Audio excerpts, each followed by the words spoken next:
So riding in the mountains can take a bit more preparation than just going for a spin in your local woods, where you're never too far away from help or your van.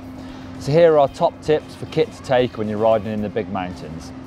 Whilst a water bottle and a multi-tool might be okay for a short spin, if you're getting up high and into remote areas, you're going to need to carry some extra bits and bobs. So I like to take a backpack with me when riding in the big mountains. Some even have built-in back protectors, which might be handy if you're riding technical terrain. A survival bag and a small first aid kit are a really good idea, especially if you're venturing outside of the bike park. You might be getting yourself a little bit away from any help should you or one of your group have any problems. Don't forget your lift pass, but also pick up one of these trail maps. All bike parks will have one. Really good for finding the trails obviously and making sure you've ridden all the trails, but also there'll be some emergency numbers on there. So if you do get yourself in trouble, there'll be a phone number or some way of getting some help. An altimeter is a really handy thing to have in the big mountains. Garmin's have this feature. I use this Sunto watch and I set it so that wherever I'm staying or wherever I've parked, from there I know if I'm higher or lower. It's nice just to look at to see how much ascending or descending you've done, but also it's really handy at the end of the day. You can just check at what level you are compared to the hotel or whatever, so you know whether you're higher or lower. If you're lower, then you know you're going to have to climb out and not to drop into another trail. Take a phone for emergencies. Just don't nail a battery with Strava or taking selfies. It's also a good idea to take a waterproof case or a sandwich bag, something like that, to keep it dry.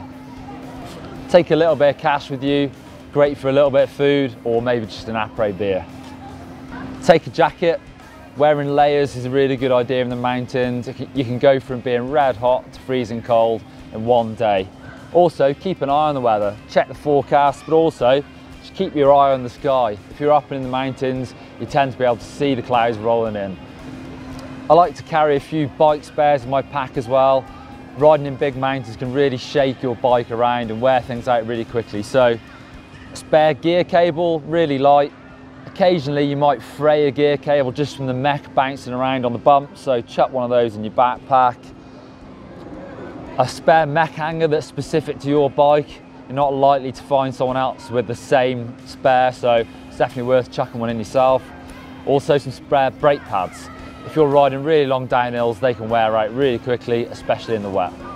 Take some zip ties. Again, they don't weigh anything, and how often do these things get you out of a spot of bother? Always a good idea. That leaves me with just the normal things that I would always take on a ride. So a mini pump, a multi-tool that has a chain tool on there as well, and a couple of spare inner tubes. Even though I'm running tubeless, one is a must, two is a good idea. So that's it, I'm kitted up to ride in the big mountains. I'm gonna go do some runs. If you want to see more videos, you can click up here for our top 10 tips for riding in the wilderness, or click down here for more videos from our trip to Verbier. Also, click on me to subscribe to GMBN.